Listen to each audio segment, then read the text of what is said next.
Okay, Steve, we're on the air. Hi, everybody. It's really a bit of a solemn day for me in remembrance of a great man. We're going to talk about Phil today.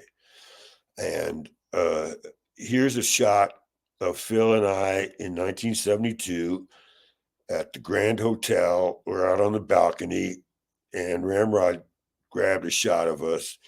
And Phil was game that day. And so we loaded up on some electric LSD, and he and I and Ramrod made our way over to Notre Dame, and we had a pretty psychedelic time there. Phil was sitting in the front row. We he got there before me and Ramrod. We came there, and we were all just coming on at the time, getting high.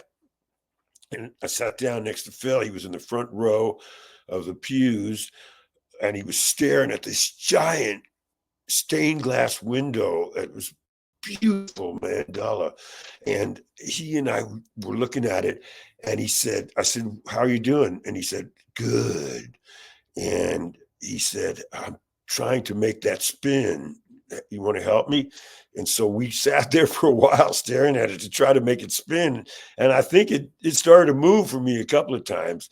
But then after a while, I walked up with Ramrod and I. We went up to the roof and hung out with the gargoyles.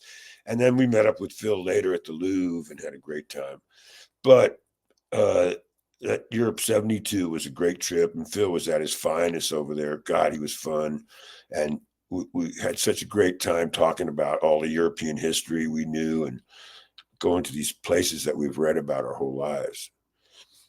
Now, this next picture shows a Golden Gate Park around 1975, and that's Jerry with his back to us. He's got the Travis Bean, and Phil and Bobby and him, they're talking about what to play, and the crowd was beautiful that day. What a great day.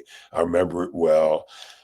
Bill Graham got us in the park, and it was always so much fun to play in Golden Gate Park. And Phil loved it too. He loved playing free shows and doing things for the people and by the people, man. He was great that way. And the next shot, I believe, is Phil at Watkins Glen, and here he is performing, and he was just at his finest. And we were with the Allman Brothers, so he has the Allman Brothers Eat a Peach shirt on. It's perfect.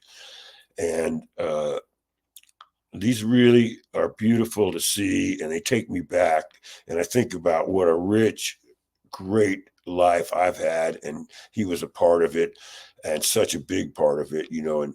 And where ever we went, Phil was always at the forefront of laughter and having a good time. He always was a party. It was always a party. He enjoyed life so much. He had a great life. And here we are at a party up at Mickey's at 1971, Mickey's Ranch in Novato.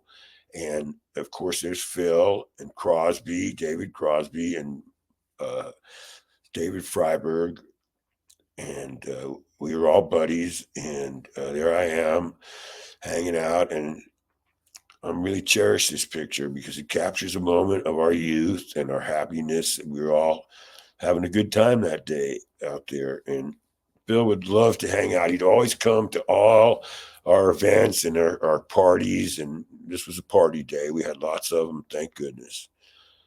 Yes. And here's a picture of Phil contemplating a joint I rolled for him, and I just gave him. He smoked with me every day for so many years, and we always had that ritual.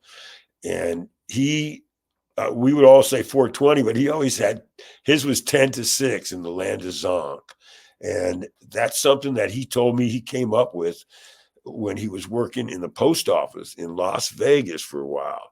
And his buddy was Bobby Peterson, and Bobby Peterson was a beat poet in from real beat generation.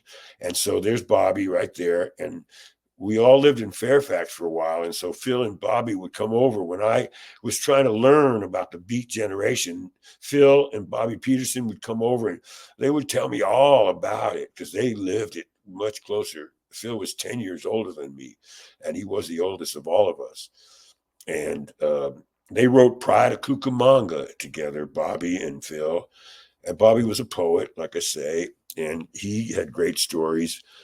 And it was just a party every day with those guys. It was great. Uh, and I cherish those days when Phil would come and explain stuff to me that he knew about, that he knew I was interested in. You know, we had a lot of great conversations, which I'll always miss. And I have missed for years because, you know, show me the next picture, please. And, you know, as the years go by, here's a great shot of Phil and Bobby. And it's another, that's at the band shell. It could be in New York City, actually. Uh, there's a band shell in Central Park and there's a band shell in Golden Gate Park. And they both, you know, both were designed by Olmsted, I believe his name was. And he built both of those great parks in New York at Central Park and Golden Gate Park in San Francisco.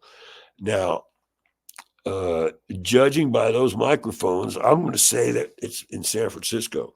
But there's everybody at their finest, man, young and powerful. And you can see Neck and Jerry's guitar sticking in there. But there's Phil. He had so many beautiful instruments, and that's one of them right there. Is a modified slightly, but it's mostly a stock Guild, I believe. Let me see. Yeah. Oh, beautiful. Really beautiful picture. Okay, give me the next one, please. And here's Phil at his finest. You know, there he is with one of his. That was a George Mundy designed guitar. It had more knobs on it. George was a guy that hung around, and of course we put that Steely on there, a big fat one. And Phil is wearing the nudie suit. Now, nudie suits were. Nudie was a tailor in Los Angeles who drove around this big Cadillac with long horns. And the Grateful Dead, as sort of a goof, we were going out on tour with Doug Somm around 1972 or 3, around that time. The guys designed their own nudie suits, and we went to LA and got fitted. I went down there with Jerry, and we had a lot of fun laughing it up with Nudie, who was quite a character. And this is Phil's that he designed. On the sleeves, he has pyramids and a spaceship on the other side. He always paying homage to his love for science fiction. He was a big science fiction reader, and he loved all that stuff. And that's a great picture of him. There he is, posing with probably his most iconic guitar to us, and in that suit, which he held on to through all the years. The rest of them have been sold and given away in pieces. Here's a great sketch of Phil from the album, inside the album jacket. And I always just liked it because it captures a certain sprite that lived inside him that was always twinkle in his eye, man, and always game for some fun. And he would just really look at life like a bowl of cherries in a way. You know, he had a great outlook, and he was a positive guy, and he was great to be around and a lot of fun. And we're going to finish up with this next picture because this is how I remember him, and I always will. Young and with that look on his face, he had that sort of smile, or he was also looking at you like, oh, the things you don't know, son, you know, or whatever. He was a wise man and a very good man and good-hearted and really cared about everybody. And I'll miss him. I'll miss him. We drifted apart, you know, as he got busy with his stuff. I worked for him and with Phil and Friends when he started it. Ramrod and I worked with them, and that was really great to get them launched. I was in no condition to go on the road anymore, but he understood, and we sort of, you know, we remained friends. But I always cherished the times when he showed his true amazing side and was a great brother of the road. Oh, yes. I'll miss you, Phil.